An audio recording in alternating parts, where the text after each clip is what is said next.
it is not the business of media to preach peace. That's not part of what I learned in journalism, to preach peace. But it's the business of the media to remain professional, responsible, and what is objective in what they are reporting.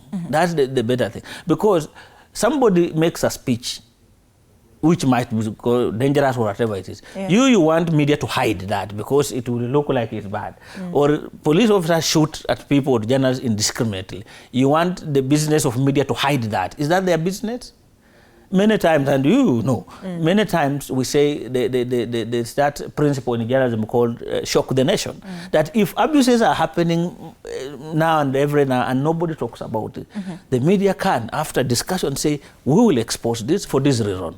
So media needs not to be apologetic. And media is not a red carpet job where you need praises every day. So long as you are doing, you have heard that adage that say that if you want to make people happy, that's PR. I mean, if you want to make people comfortable.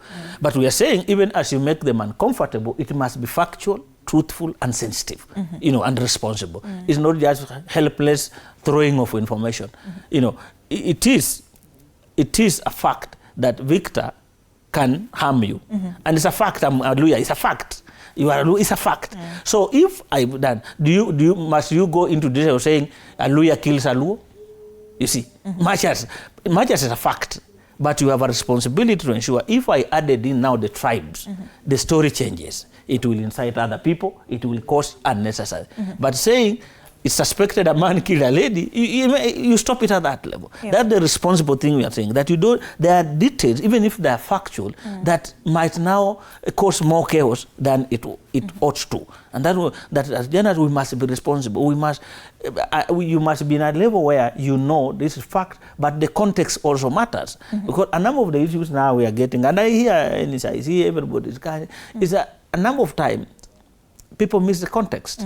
That as a journalist, you can get facts, but look at the context, what is happening in the country now, and decide this story will be done kesho kutwa. And not because it's you remember 2013, during the election time, the day of voting, the first day of voting, suspected people attacked a polling station in Kilifi, killed the election official and carried away.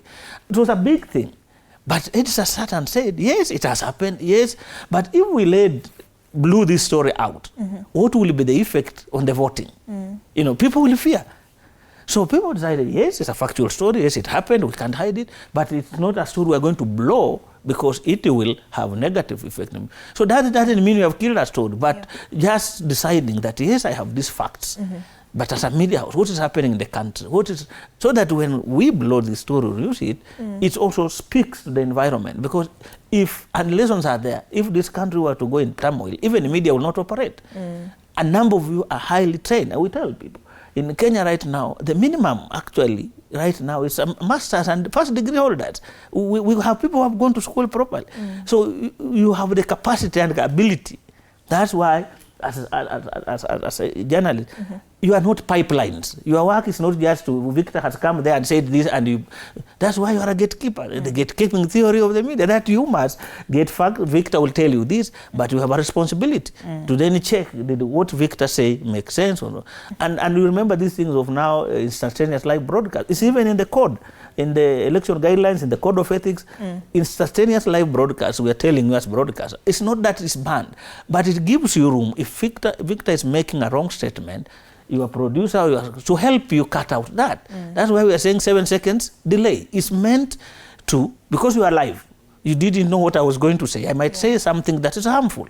But if we had the 7 seconds delay, 7 is a minimum. You can even decide as a station to go 30 seconds delay, that there's no instantaneous live, to save yourself against people who can make any statement that you did not plan for. So you see, also as a journalist, as a media house, you are preparing that there are people who come and get excited once they are on air. They can say anything. So how do we deal with this? That's why the Media Council in the Code of Ethics says 7 seconds delay, a minimum, so that it gives you room. Or sometimes this caller in, somebody can call, you don't know what somebody is calling from. We call and say a statement, you can't stop them on air. So that's why, again, we say media is teamwork. as you are here, your producer must be active and following. But many of us, they live here in the studio and disappear to go and take it, so that when somebody is making a mistake on air, there's no room for instant correction, you see. So those are the preparation we are saying, that journalists must know things must happen. So the preparation is bigger than the guests. Do you do a due diligence on the guests you bring here? Much as we want to be free, much as we want to allow everyone. But there are people who are known. If they come to this studio, what they said 5 years ago, it never changes. So the studios must also start building new leaders. We are stuck with old. It's just like the political parties. They are just recycling. This one resigned from these forms, another one. So we have been having the same names of political since I was born. It's just the same families, same names. We never change. That's the one that we must start building new leaders. The youth. How many youth do you bring here to talk about politics? But when we get stuck, we don't do diligence on the guests that we bring here in the studio. It also becomes a challenge, because they will come and bring trouble. Yet the station is the one now responsible. Victor came, made a weird statement. The station remains in trouble. Are you noticing some sort of public mistrust as far as media coverage is concerned?